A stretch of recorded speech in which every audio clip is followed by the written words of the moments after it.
uma preguiça. Já vou abrir, peraí. Vou abrir o telefone, você vai começando por favor aqui a pauta.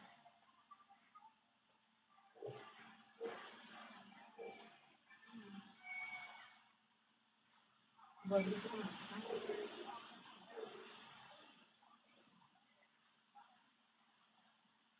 Boa tarde, tudo bem?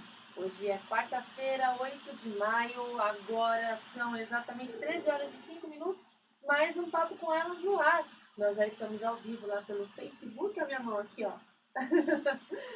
facebook.com/Papo com Elas Oficial.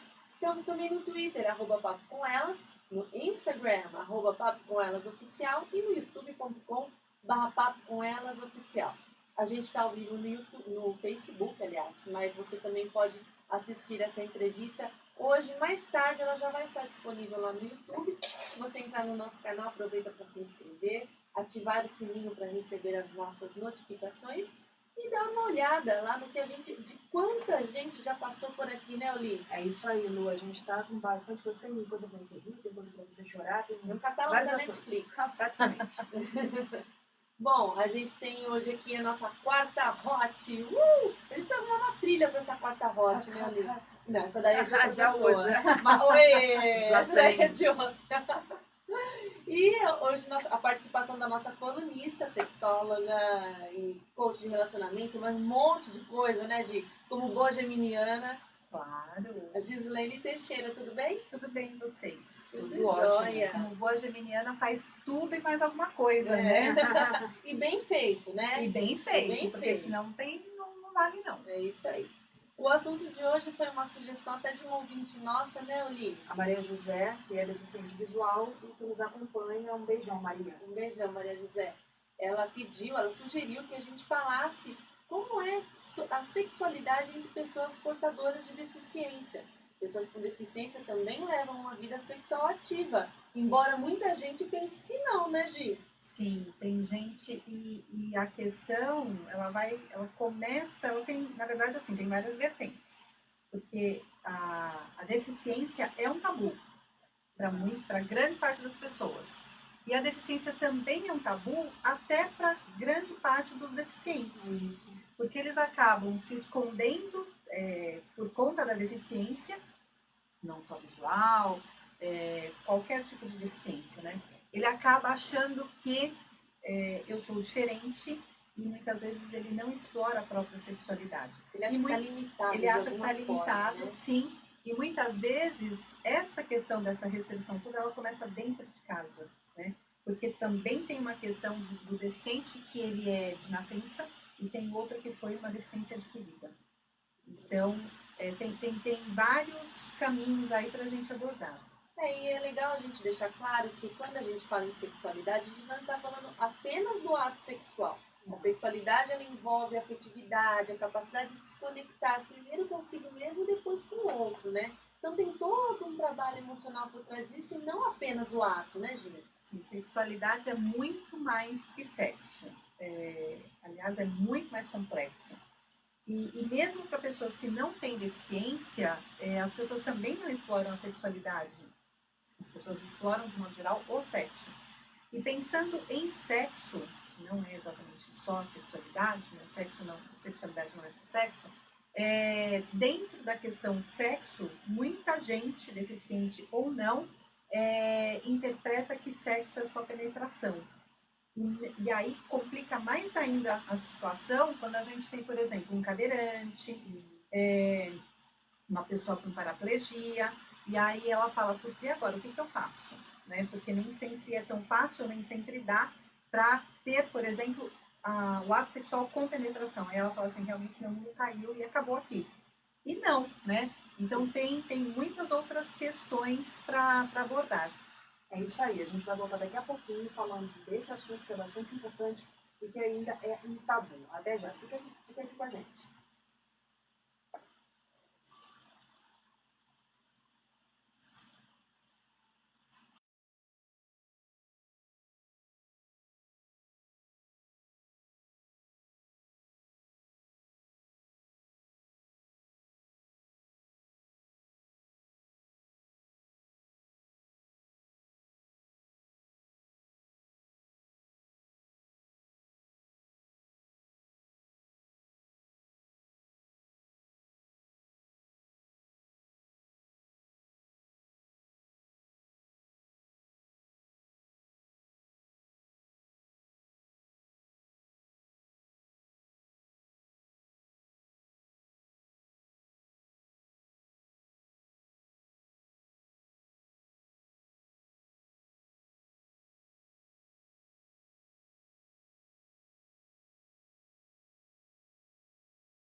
Cura floral? 20 segundos. Poxa, que legal, né?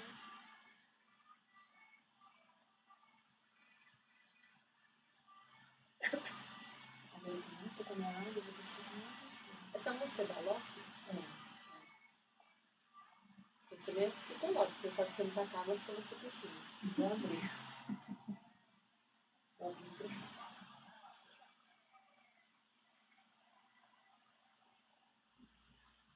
Estamos de volta aqui na Rádio Show com Papo com Elas. Não consegui falar direito com você no comecinho, porque eu tava todo enrolado aqui. Hoje foi um dia típico aqui no estúdio, apesar da gente estar sempre meio atrapalhada, né, Olivia? Hoje foi pior. Hoje foi pior. Teve agravantes. Isso. A gente está com a Gi, então, aqui falando sobre a questão, né, da sexualidade para pessoas deficientes. E aí, a gente fala, né, que o comportamento sexual não depende o ser humano, depende da integridade física e intelectual. Assim, o animal, de uma maneira geral, né, isso, o humano, os bichos, precisam disso até em questão de sobrevivência, não é, Gi? Sim, independente de deficiência ou não, ou qual seja a deficiência, o sexo é natural, né? Então, e a sexualidade, o sexo está dentro da sexualidade. Então, ele vai acontecer em algum momento ou outro, e a gente vê bastante, por exemplo, jovens, crianças e adolescentes que têm alguma deficiência e que a família super protege e fala quase que assim, não, meu filho, minha filha ou essa pessoa da família não vai namorar, não vai ter vida sexual ativa, então vai criando numa redoma e parece que realmente nunca vai ter contato com a sexualidade. Isso não é uma verdade e vai acontecer. E isso é muito ruim quando acontece desta maneira, que as pessoas não falam, porque a escola não fala, a família não fala e realmente coloca dentro de uma redoma. Por quê? Porque vai acontecer, e se essa pessoa, essa criança, esse adolescente, esse jovem, ou até lá na frente, até na idade adulta já,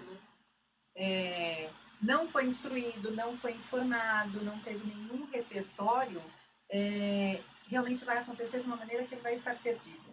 Então, precisa, já desde sempre, né, desde criança, começar, na verdade, assim, tem a deficiência, ok, mas a gente precisa ter um olhar com alguns cuidados, mas de modo geral, de modo mais amplo, de uma maneira normal. Porque a deficiência não define a pessoa, né? É apenas uma parte dela, é um pedaço de um todo. Sim, quando a gente tem, por exemplo, uma pessoa que ela, por exemplo, sofre um acidente de carro e se torna cadeirante, ele já tinha uma vida sexual ativa, ele já tinha a sexualidade explorada, ele tinha toda uma estrutura de vida e ele não vai perder isso, ele só vai precisar ter um novo olhar, ele vai precisar readaptar, reaprender como é que ele vai lidar com essa nova situação. Mas a sexualidade já está ali. A gente falou, né, que a deficiência é um tabu.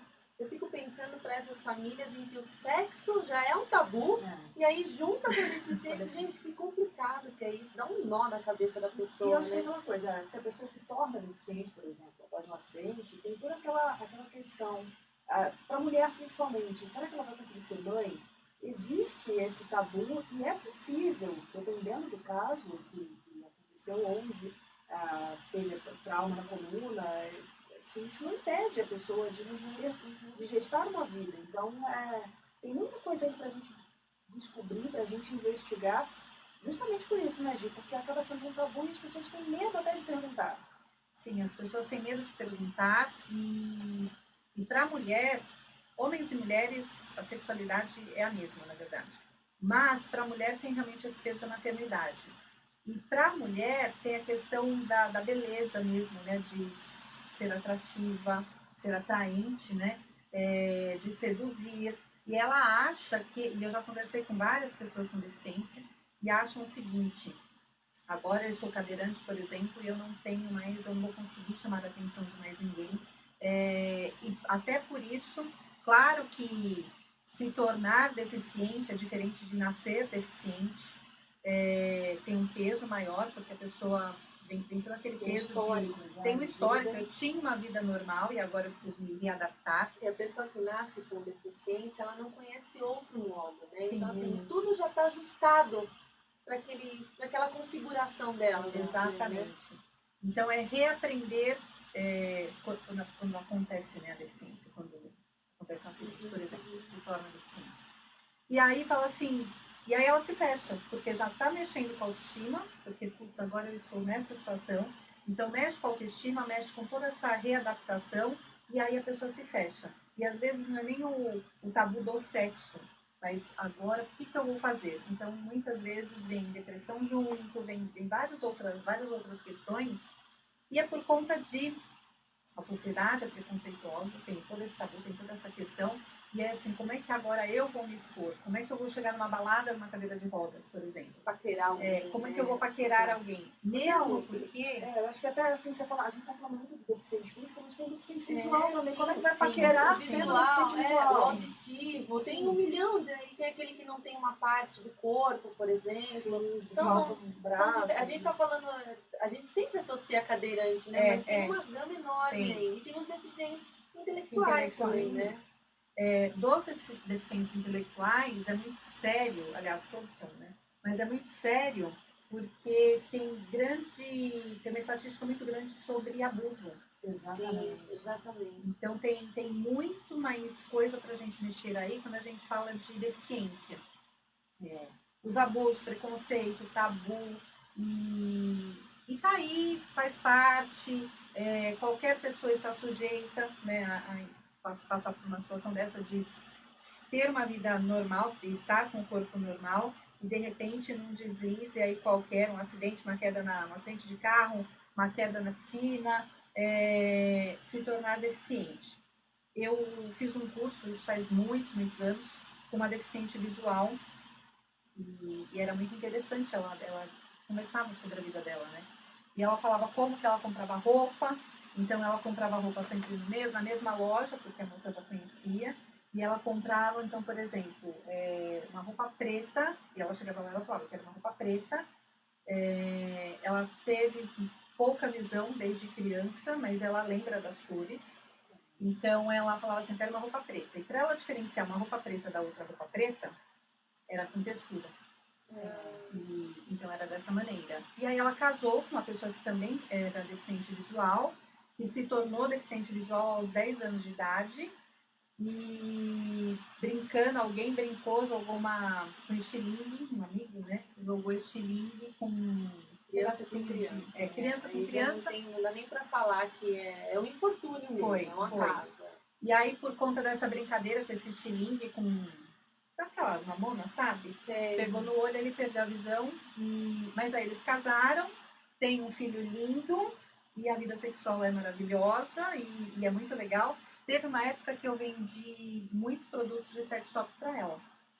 E ela pediu, ela falou, eu preciso apimentar minha relação. Olha que legal. Então, é a forma, é o olhar que se tem para a sexualidade, independente de qual tipo de deficiência é. Legal isso, né? E assim, hoje a gente separa alguns mitos, né? Relacionados ao sexo com pessoas deficientes, e a gente queria que você comentasse.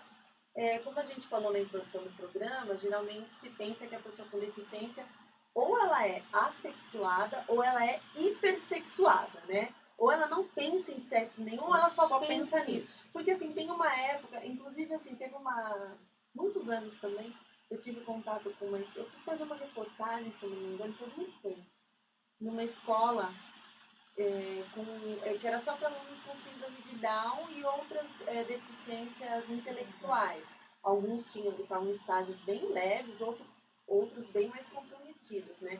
E eu me lembro dos professores e cuidadores falando que realmente tinha aquela adolescência para todo mundo. Que eles ficavam... entendeu? Mas assim, é normal, porque o adolescente, eu tenho um filho adolescente, eu sei como é que é, gente. Assim, só pensa naquilo. É isso mesmo. Mesmo porque a gente já foi adolescente, né? Tudo bem que foi ontem, exato, mas a gente então tá ali. Mas então, ou se pensa isso, né? Ou que a pessoa não pensa no sexo, ou que ela é assim, demais de estimulada sexualmente, tá? Só pensa naquilo. com desejos incontroláveis, né? E que às vezes a pessoa pensa que ela até é daquele jeito por causa da deficiência. Que a deficiência de alguma maneira amplia esse desejo, né, por sexo.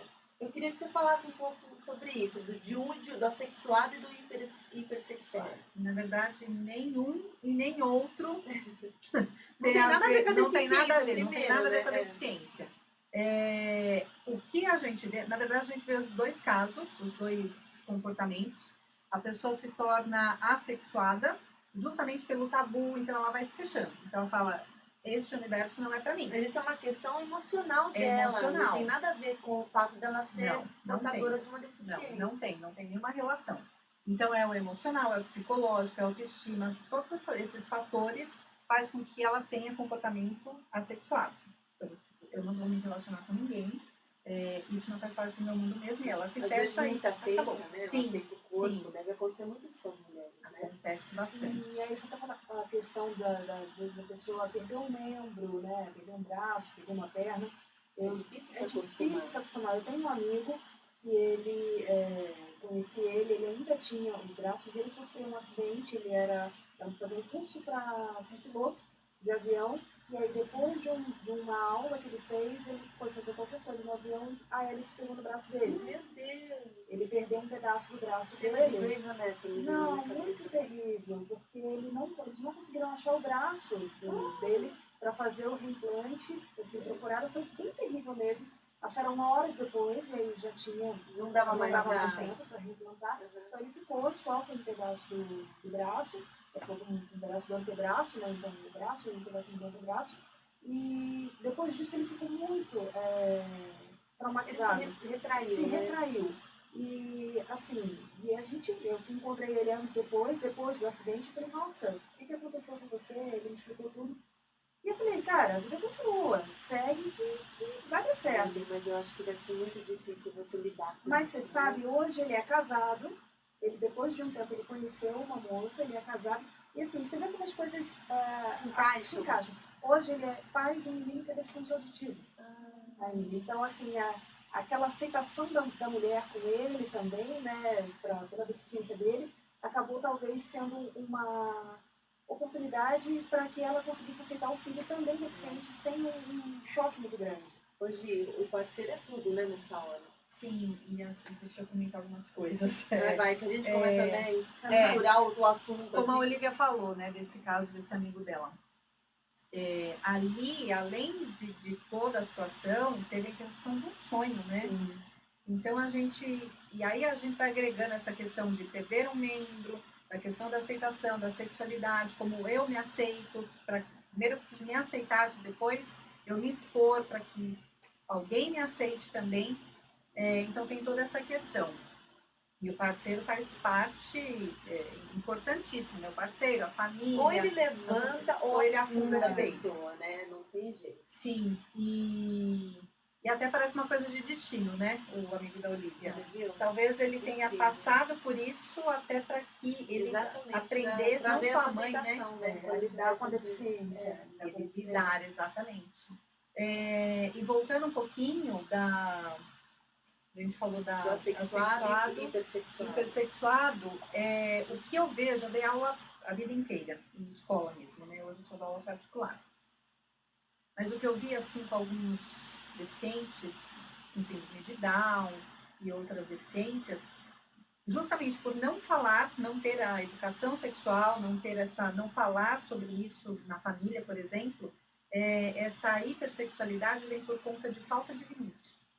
Então, a gente controla, a gente ensina os filhos, olha, você não pode sair do banho sem roupa e andar pela casa porque tem visita, né? Ou qualquer outro limite que a família coloque. E como tem família que não fala, porque acha que não vai entender... Então, subestima, né? Subestima A inteligência da pessoa. Né? Não vamos nem falar pra ele porque ele não vai entender. Não vai entender, Só que nem tenta, né? Fica aquele coitadismo com a criança, total. né? E aí O vitimismo até, né? Pro pai também, pro pai e pra mãe, eles se apoderam desse vitimismo também. E aí, por conta disso, acaba ficando, parece que é um comportamento exacerbado. Nossa, excessivo. Muito. Acontece. Eu faço essas coisas direto aqui. do ar, você imagina que eu falo fora. Então. Né? E aí parece que é esse exagero todo, e na verdade foi apenas que não foi limitado, né? Não foi ensinado, não foi transmitido quais eram as regras para se conviver em sociedade. Então é onde a gente pega, por exemplo, eu já tive alunos que se masturbavam em sala de aula, mas ele não sabia que não podia. Achava que era normal. Ninguém nunca disse para ele que ele não podia fazer aquilo. E aí, quando eu peguei e eu conversei, eu chamei e falei, olha, você não pode... Você sabia? Ah, eu não sabia. Por que não pode? Né? Então tem toda essa questão e é onde aparecem esses extremos. Não, é bem complicado. A gente já falta um minutinho e meio para voltar aqui para dar o break. Mas um mito que a gente consegue, que a gente tem também, Gi, é que uma pessoa deficiente não consegue manter um relacionamento amoroso. Isso é mito mesmo. Isso é mito, porque até tem fetiche de pessoas que se relacionam com pessoas com deficiência. Então, se tem, não colocando na questão do fetiche, mas tem a questão do relacionamento mesmo, de não é que gosta, né? O gostar já é o fetiche. Mas eu não me incomodo, eu não me importo se a pessoa com quem eu vou me relacionar, a pessoa que eu gostei, que é interessante para mim, ela tem algum tipo de deficiência. Então, isso é mito. É isso aí. A gente vai agora para o pequeno intervalo. Manda sua pergunta para a gente no facebook.com/papo com elas oficial. Queremos saber um pouquinho mais sobre como lidar com a deficiência e com a sexualidade. Daqui a pouquinho a gente volta. Eu nem pensei isso pra você, aí eu lembrei de uma propaganda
Estamos de volta aqui, muitos assuntos no intervalo.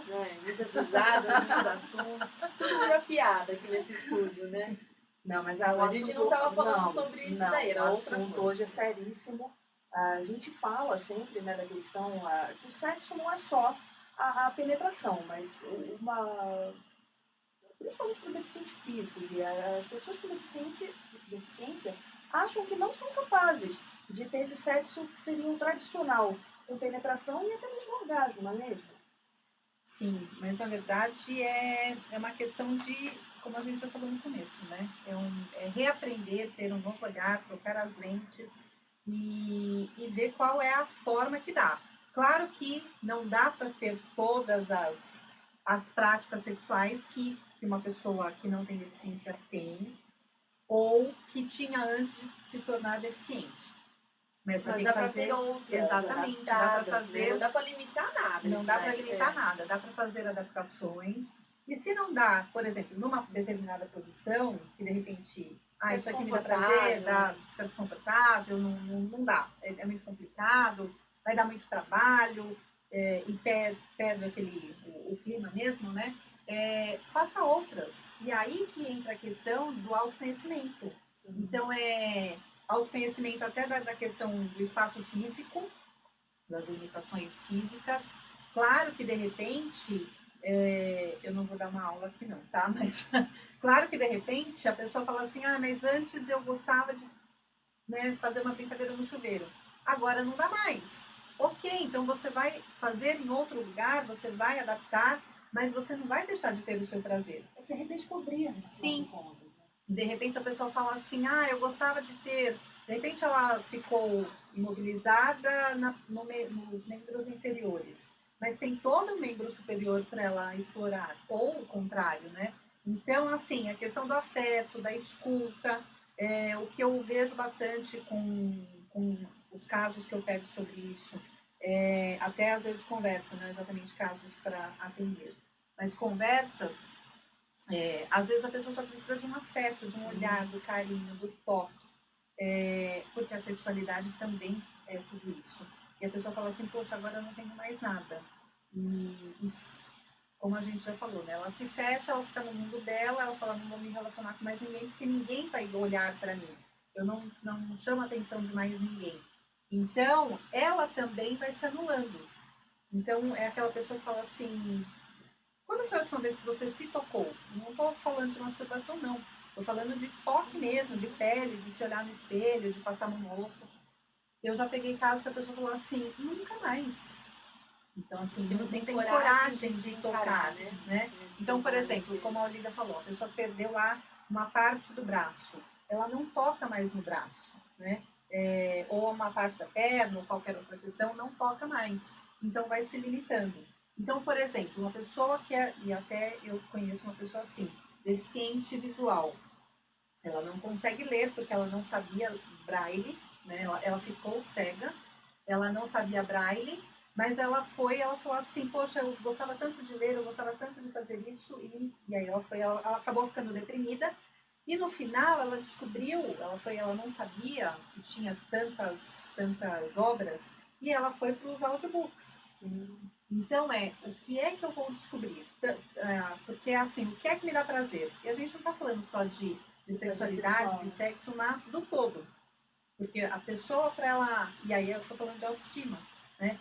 Se eu me fecho e nada mais me dá prazer, o mundo não é capaz de me dar prazer, eu não enxergo mais nada, porque eu não posso dançar, ou porque eu não posso fazer mil coisas, então ela vai se fechando, ela compromete a autoestima, ela compromete a vida. E claro que ela não vai querer se relacionar com ninguém mesmo. Então é todo esse conjunto que precisa ter um olhar diferente para a vida como um todo. E depois disso, aí a gente volta para a sexualidade, aí a gente vai depois para o sexo. Gi, nesses casos, assim, uma terapia ajuda bastante também, né? Com certeza, a terapia. Até num primeiro momento, para você desabafar e falar dos seus medos, dessa nova vida, né? Não deixa de ser uma nova vida. Sim, Mas acho que para você se redescobrir, você ter uma mão de um profissional ali para te orientar, acho que acaba ajudando muito, né? É fundamental. Pirar, né? Porque se não tiver esse profissional que vai te ajudar a reorganizar, é como se eu organizasse uma gaveta, né? Sim. Colocar cada coisa no seu lugar, porque é uma vida nova, de fato. E aí vem as angústias, por exemplo, de uma pessoa que, se ela é de nascença a deficiência, ela precisa entender, porque ela vai perceber que ela é diferente, né? E ela vai descobrir que como é que eu consigo fazer parte desse mundo sendo diferente. Então ela precisa de um profissional para ajudar. E se ficou deficiente ao longo da vida, ela precisa reorganizar de uma outra maneira diferente também. E só um profissional é capaz de nortear. Então, não tem como falar de deficiência e não ter um acompanhamento profissional, um acompanhamento psicológico. É como, por exemplo, as pessoas que vão fazer cirurgia de transição de sexo, né, os trans, precisam desse acompanhamento psicológico, pessoas que vão fazer, como é que chama, bariátrica. Sim. Por quê? Porque você vai ter um novo olhar a partir dali, um novo olhar para o seu mesmo. Então, é imprescindível que tenha realmente a terapia. Agora, um dos mitos mais comuns, né, que a gente até falou, que a Olivia falou lá, que é que a pessoa com deficiência não é capaz de procriar. Tanto homem como mulher. Muitos acreditam que eles são estéreis ou que vão gerar um filho com deficiência, o que é pior ainda, né? Ou não tem condições de cuidar do filho. Mas como que ela vai cuidar do filho depois que o bebê nascer? E aí, gente, como é que faz? Pode ser que realmente a pessoa não tenha como, né? Algumas deficiências, sim, inclusive, mas elas têm esse traço da mulher da ou do esterilidade, homem ficar estéril, né? Isso. Mas, na verdade, é uma Mas porcentagem assim, pequena. são as raras, aquelas Sim. que ninguém conhece direito como é o funcionamento e tal. Mas as mais comuns, né? E outra, deficiente visual, auditivo. Não, eu até outra vez, essa semana, 2 semanas atrás, eu acho que eu estava vendo uma nota sobre um casal de deficientes auditivos que teve uma bebezinha. E eles estavam lá sendo acompanhados por uma médica que estava traduzindo tudo que o médico falava para Libras. Na hora do parto, né? É verdade. E aí eles estavam com receio de que a menina, a nenenzinha, também fosse deficiente auditiva. E não era, fizeram um testezinho no ouvido, né, que fazem logo assim que nasce. E a nenenzinha não era deficiente auditiva. Então acho que é um medo que as pessoas têm de... Porque assim, elas sofrem tanto preconceito, sofrem com condições que às vezes não são favoráveis para elas se desenvolverem. E aí acho que elas acabam tendo medo até de ter um filho por causa disso também. Pode ser um pouco disso também, né, Gi? Sim, a Lu perguntou, né? Da questão de não gerar, gerar, ou de não cuidar, não conseguir cuidar depois. Então, essa porcentagem que realmente não pode gerar é mínima. Agora, vem o medo, de fato, assim, tem a relação sexual, tem o ato sexual, pode, não é porque está numa cadeira de roda que isso não vai acontecer, então pode gerar uma vida sim, pode engravidar. E a questão é, claro que não vai ser tudo tão normal, vai ter que ter cuidados especiais, vai ter que ter um olhar mais centrado nessa questão, um acompanhamento mais de perto. Agora, de repente, claro que vai precisar de uma ajuda muito maior para cuidar dessa criança. Então, precisa de pessoas para cuidar, né? Familiares, vó, ou cuidador, um especialista, enfim, né? Mas nada impede. Claro que tem as limitações, mas nada impede. E a outra questão que a Olivia falou, a questão é assim, igual você falou estava traduzindo o parto, né? Libras. A questão é cada vez mais comum a gente ver profissionais, cada vez mais profissionais, uma equipe multidisciplinar envolvida nesses processos. Porque antes era assim, o deficiente ele ficava realmente isolado. Se a gente olhar lá para 50 anos, por exemplo, aí as pessoas falam assim, já vou linkar. Hoje tem muito mais deficientes, tem muito mais pessoas com síndrome de Down. Não é que tem mais, é que hoje eles aparecem. Pararam de se esconder. Exatamente. Lá, a família parou de esconder. Exatamente, né? Isso, a família escondia. Então, lá 30, 40 anos, essas pessoas ficavam trancadas dentro de casa porque as famílias tinham vergonha de expor. Então, ficava trancado, não é para a escola, não é para lugar nenhum. E hoje o cenário mudou, graças a Deus. Então, o que acontece hoje é que estão aí, as pessoas expõem, não tem Claro que ainda tem uma porcentagem que esconde mesmo, né? Quer deixar dentro de casa o máximo possível. Isso acontece com um adolescente que fica grávida, e os pais mandam pra Suíça, não, né? Aquelas, né? Achando que Está na novela errada. Tá na novela errada. Manda pro interior até o bebê nascer, depois dá o bebê. Bom, enfim, malhação. Então, os profissionais estão fazendo toda a diferença, porque realmente está vendo que cada área pode agregar. E isso é muito legal, né? Quando você. E as pessoas deficientes, e a família de pessoas deficientes, percebe esse apoio, e aí cada vez esse tabu vai ficando menor, né? Graças a Deus. Você acha, então, que esses mitos acabam se espalhando porque as pessoas têm medo da deficiência ou vergonha mesmo dela? Eu acredito, eu conversei com algumas pessoas assim, ao longo da vida, mas tinha um menino que era até amigo do meu filho, estudava na mesma escola, na mesma sala, e o menino tinha síndrome de Down. E a mãe dele ajudava, trabalhava como voluntária num papai, não sei exatamente onde era, mas alguém num lugar que cuidava de crianças com síndrome de Down. E ela dizia que durante muitos anos, ela tinha um filho com síndrome de Down, mas durante muitos anos ela não levava o filho, na verdade ela não levava o filho no mesmo lugar que ela trabalhava como voluntária, porque ela tinha vergonha, e ela não dizia para as pessoas que o filho dela tinha síndrome de Down, porque ela tinha vergonha de dizer. Porque, na verdade, aí ela foi fazer terapia e tal, e aí ela me contou essa história. Ela falou assim, só depois da terapia eu consegui contar para as pessoas que eu tinha um filho que tinha síndrome de Down. Porque, na verdade, ela se sentia mal, porque ela falou assim, eu não fui capaz de gerar um filho saudável. Então, essa questão da culpa também dos pais é muito grande. E até por isso tem toda essa... Escondem, né? Os pais também precisam fazer terapia. Sim. Aliás, a família, né? Todo mundo. Parceiro. Uma vez na vida. Eu acho que até para entender, porque assim, eu já ouvi casos, principalmente quando a deficiência é adquirida. Da pessoa, por mais que ela aceite, retome a vida dela, tem aquele momento que ela se revolta. Né? E aí Natural, você precisa ter Você precisa ter também, se você está ali convivendo com aquela pessoa, você precisa ter emocional para segurar a onda ali na hora que a pessoa está surtando, até para poder acalmá-la, ou de repente deixá-la extravasar tudo que ela tem vontade e depois sentar e conversar para acalmar e explicar, porque, né, gente, não é uma situação fácil, né? Não é fácil para ninguém. Acredito que seja uma coisa muito difícil de lidar, né? E é tão complicada essa história toda porque a gente está aprendendo a lidar com os deficientes. Porque, como foi dito, né, até 30, 40 anos, eles estavam escondidos. E hoje eles estão aí. Então, por exemplo, tem uma padaria na Rua Augusta, não sei exatamente qual é a altura, que todos os funcionários... É um café, né?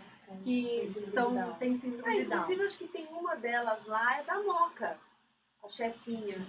A chefe, ela é conhecida como chefinha, ela é da Moca lá. Então, e tem muitos outros lugares que estão realmente colocando essas pessoas visíveis ali para atender, até para que eles ganhem espaço na sociedade e para que as pessoas que estão sendo atendidas também tenham contato com elas e para reduzir o preconceito, esse tabu todo. É uma maneira de informar, né? De mostrar, olha, eles não são aqueles imbecis que vocês pensam que eles são. Eles têm capacidade.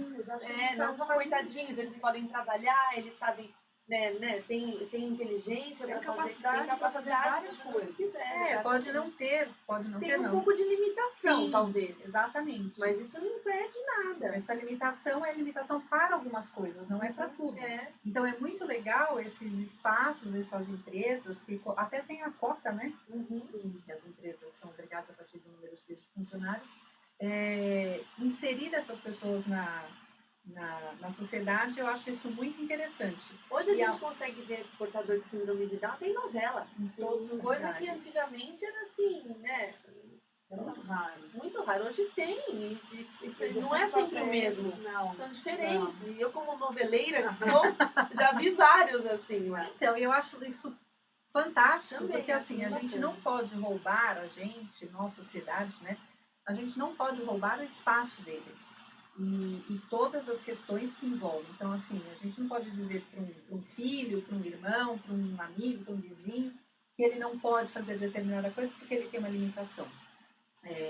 Não pode demonstrar afeto, ele nunca vai conseguir uma namorada, um namorado, porque ele tem uma limitação X. Então, eu acho que o mais deficiente de tudo isso somos nós, né? Sociedade.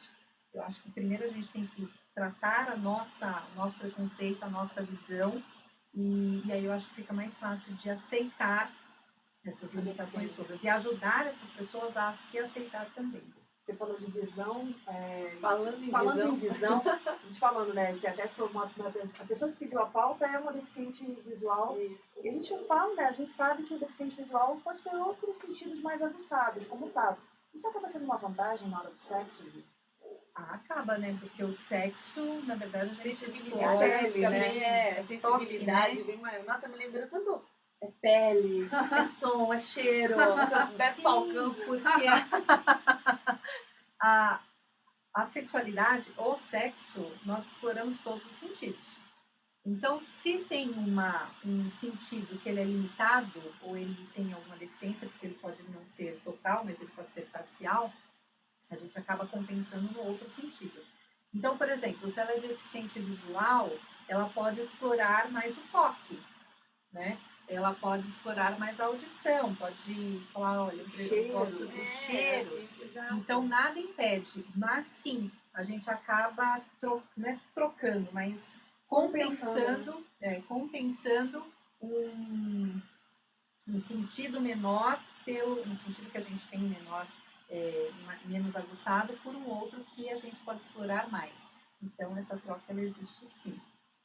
Gino, a gente falou da síndrome de Down, né, deles, até da hipersexualidade, que não é por causa da síndrome, mas por causa do período lá da adolescência e tal.